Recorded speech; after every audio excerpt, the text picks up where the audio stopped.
Totoo nga. Bukas na ang aklat ng Illumina. Oo. Hawak ko na ang pinakamalakas na kapangyarihan sa mundo. At kahit nasa iyo ang dragon ng buwan, hindi mo maaagaw sa akin ang trono. Wala akong interes sa pinagsasabi mong trono.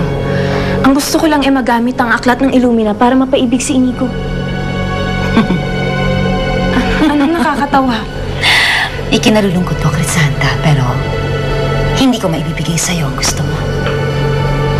Anong ibig mo sabihin? Kabaliwan ang pag-ibig mo kay Inigo. Hindi ako papayag na magkatuluyan kayo ng traitor na yun.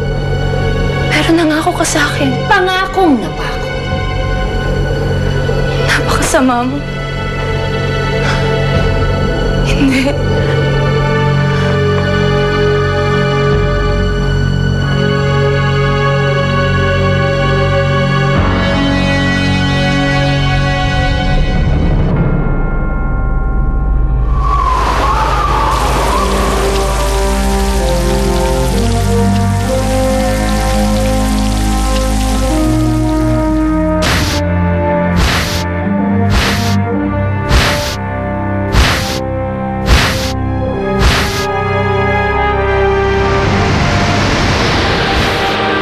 Romana!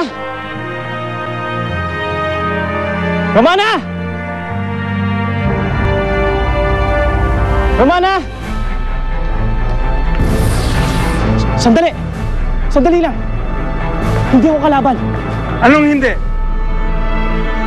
Isa ka ng itim na sorcero. Isa kang kalaban. Inigo? Bakit isa ka ng itim na sorcero? Pinili ko maging isang itim na sorcero para magkaroon ng kapangyarihan. Gagamitin ko to laban sa mga itim na sorcero. Dahil ang tama at mali ay wala sa kulay ng kapangyarihan, kung di kung paano mo ito gagamitin. Tama. Bakit ka narito? Pumunta ako rito para makita ko si Romana. Baka isang patibong lang ito, Guro. Kung ito isang patibong, handa akong pumusta dahil mas nakakarami tayo sa kanya.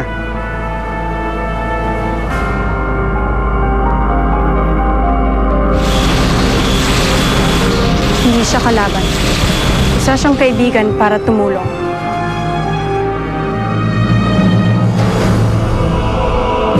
Lysaria, nagbalik ka.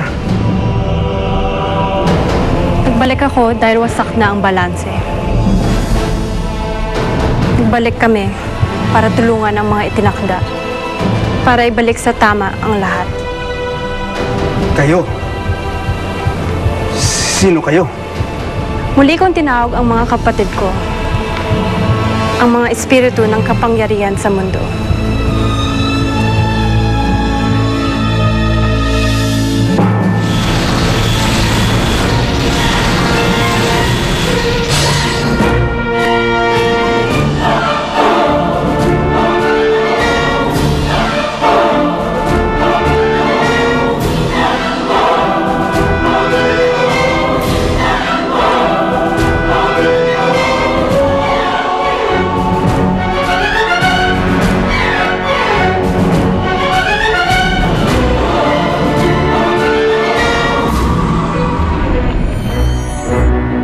Ang kinagiliwang Lanzones